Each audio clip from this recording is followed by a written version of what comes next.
The addiction to being right. It happens more than you think. The landscape of business is changing radically, yet leadership is being taught the same old way it's always been taught. When the world is changing, it's time to bring our leadership styles along for the ride.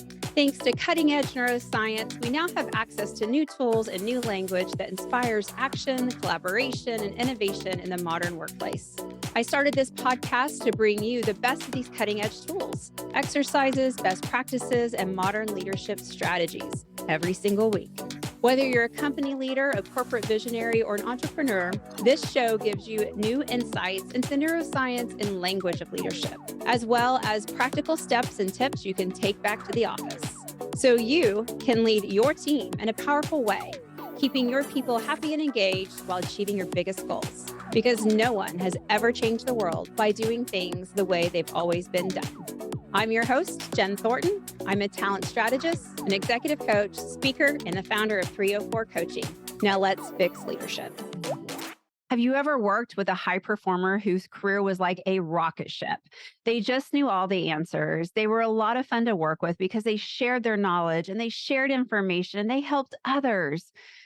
Then many years later, you don't actually recognize this person anymore. They always have this need. They always have this need to be right all of the time.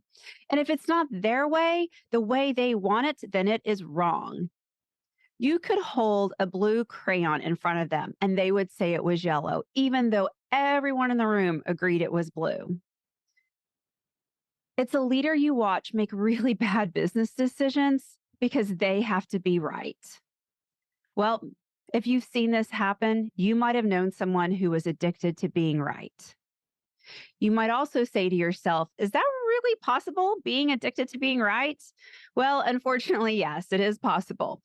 Just like being addicted to shopping or sugar or a substance, when we get a hit of dopamine, it feels great. And over time, we need more and more of that same that hit of dopamine to feel that same way. And when a leader is addicted to the dopamine hit of being right, over time, they need to be even more right.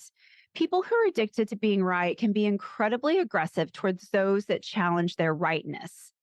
Because if a person isn't right, then their drug of choice is being taken away from them. A leader addicted to being right misses out on all the new ideas and innovation. The leader can't possibly know everything that's going on in the market. So when someone on their team brings them a new idea or challenges the way things have always been done, the leader addicted to being right often can't see the future or see the evolution or even why the change is critical to the business. And a great example of this is Kodak. Did you know that Kodak had the patent to the first digital camera? An inventor that worked for them, Steve Sasson, was the inventor of the first digital camera. And when he presented the idea to the leaders of Kodak, they thought it was a horrible idea, just horrible. Why would someone not want all of their photos to be printed on paper? And they also worried that the idea would hurt their film cells. So they said no, because they were right. They thought they knew what people wanted. And we all know how that story ended for Kodak. Let's take a quick break from the conversation. Does your company need to prepare those upcoming leaders to take the reins?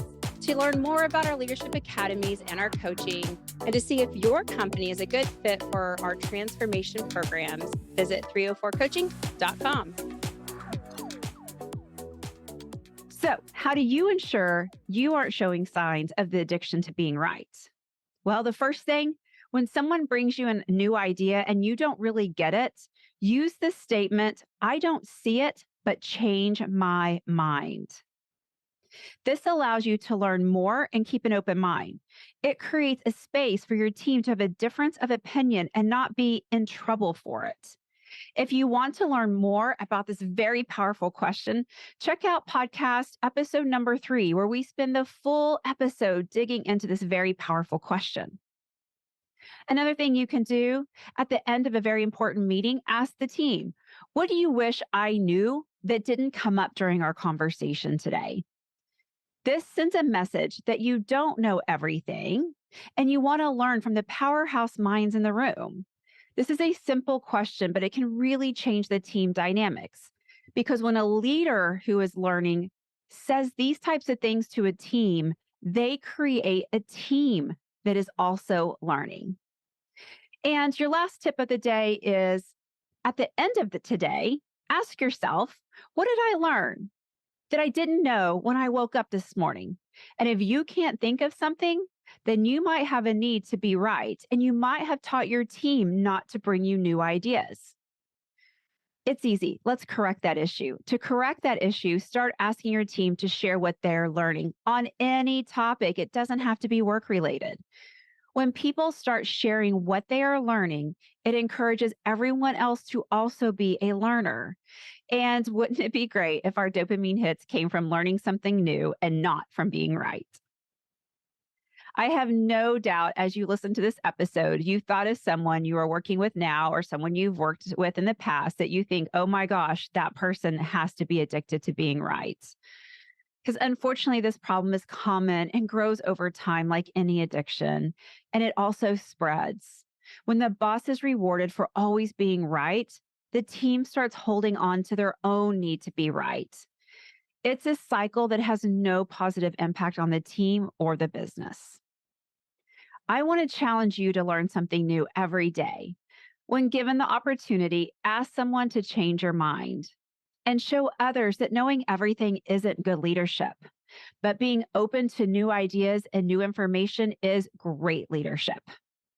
Because teaching people that not knowing everything is fantastic and amazing and opens the world up for you, this will help all of us fix leadership.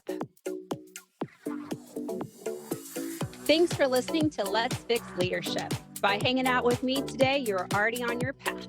If you're looking to learn more and to see if your company is a good fit for our coaching and leadership education, then hey, visit 304coaching.com.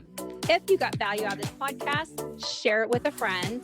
And it would mean the world to me if you would leave a thoughtful review and a rating on iTunes.